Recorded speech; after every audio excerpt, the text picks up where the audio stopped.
Alors, le REVA, le réseau de veilleurs éclaireurs pour les aînés.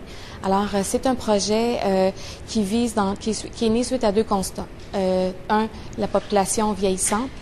Et deuxième constat est à savoir que la clientèle, dans le fond, se retrouvait dans nos services en grande perte d'autonomie. On s'est dit, il faut connaître cette clientèle-là précocement, il faut faire de la prévention, donc comment on peut y arriver?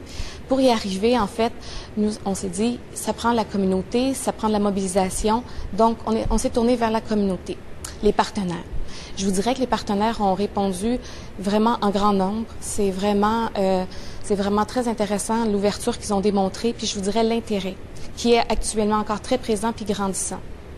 En fait, ce qu'on veut faire, c'est du repérage de la clientèle en perte d'autonomie, qu'on ne connaît pas, qui est isolée, qui peut être isolée à travers, dans le fond, ses activités. Donc, les services qu'elle côtoie. Est-ce que c'est la banque, la pharmacie, communautaire, le cercle des fermières, les chevaliers de colons. À travers la communauté, en fait, dans le fond, où cette clientèle va? Aussi, on s'est dit, bon, la clientèle parfois isolée va pas à l'extérieur, hein, parce que, bon, difficulté de déplacement, tout ça. Donc, on s'est dit à ce moment-là, il faut aussi les rejoindre, ces gens-là. Donc, on a demandé aux livreurs de pharmacie, on les a formés pour, quand on livrait la médication, le livreur de l'épicerie. Donc, on a actuellement une vingtaine de partenaires qui ont vraiment accepté notre invitation à ce niveau-là.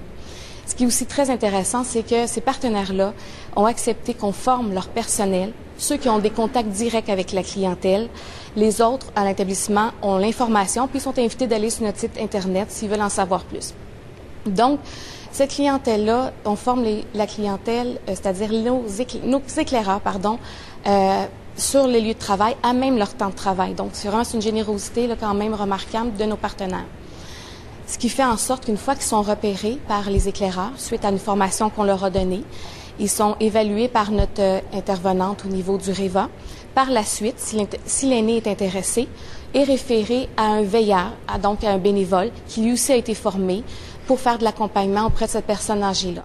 Bien, je vous dirais qu'actuellement, on a 275 éclaireurs, on a une dizaine de veilleurs et on a une 75 personnes qui ont été référées, des aînés. Je vous dirais que c'est clair que toutes les aînés qui nous ont été référés n'ont pas nécessairement voulu, à ce stade-ci, nous ouvrir la porte. Par contre, ont accepté qu'on puisse faire des relances téléphoniques ponctuelles. Il y a une complicité entre le veilleur et l'aîné qui s'établit, qui est vraiment intéressante. Je vous dirais qu'il y en a qui se connaissent depuis très longtemps et ont développé des affinités. Alors ça, c'est très intéressant.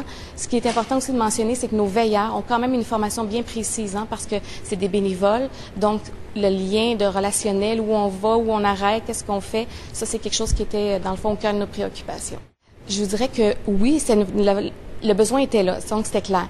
Je dirais que le support qu'on a eu de la première année pour monter le projet de l'Institut de gériatrie de Montréal, c'est sûr que leur expertise a vraiment été très pertinente pour monter le projet. Donc ça, c'était vraiment notre première année, monter le projet et surtout développer des outils de repérage précoce, hein, des indicateurs, parce qu'il ne faut pas oublier que nos éclaireurs, c'est des non-professionnels, hein, c'est la caissière à l'épicerie, c'est au IGA, donc puis comment entrer en contact avec la personne âgée?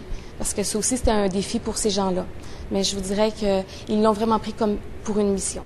Mais je vous dirais qu'actuellement, c'est le rayonnement. Je vous dirais, oui, notre cible cette année, c'est d'élargir le projet, mais je vous dirais que ça se fait presque naturellement. Les gens embarquent, les partenaires, les intervenants de notre C3S, parce que oui, c'est important le partenaire, mais le C3S, je vous dirais que la complicité qui s'est développée, je pense que ça, c'est quelque chose de très prometteur pour les années à venir.